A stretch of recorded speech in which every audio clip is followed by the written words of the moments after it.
In today's video, I'm going to teach you how to create segments in ActiveCampaign. If you find this useful, consider subscribing and liking the video. Segmentation is a powerful tool that lets you break down your contact list into more manageable, targeted groups. This helps you send more personalized emails and build stronger relationships with your audience. So let's dive right in.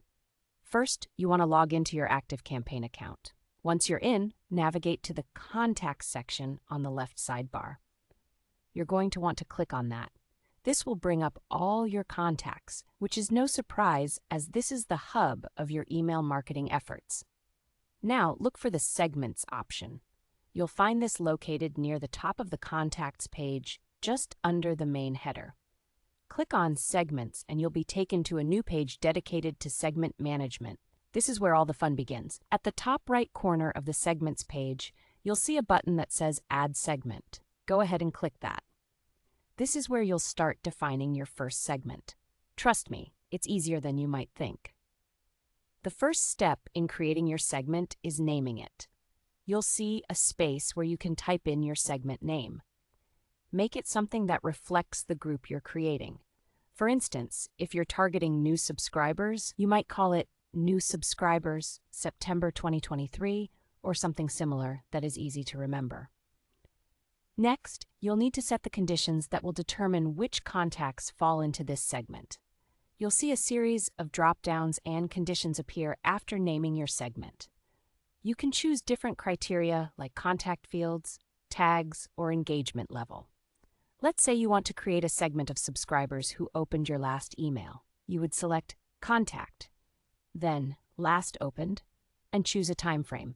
You can refine this with conditions like is in the last and set a specific number of days. You could also layer conditions to further narrow it down. For example, you might want to target only those who click the link in that email as well. Once you've set up your conditions, take a moment to review them. It's important to make sure everything is aligned with what you're aiming for because this will affect who receives your communications. If you're happy with the settings, look for the Create Segment button, typically located at the bottom of the page. Click that, and just like that, you have your segment. Now let's talk about how to use this segment. After you've created it, you can easily send targeted campaigns to your new segment. This not only ensures that your audience receives relevant content, but also increases your chances of engagement and conversions. And that's it. You now know how to create segments in ActiveCampaign. Segmentation is essential for understanding your audience and optimizing your email marketing strategies. Don't forget, if you enjoyed this tutorial, I'd love for you to subscribe and give the video a thumbs up so you won't miss more tips on email marketing and automation. Thanks for watching, and I'll see you next time.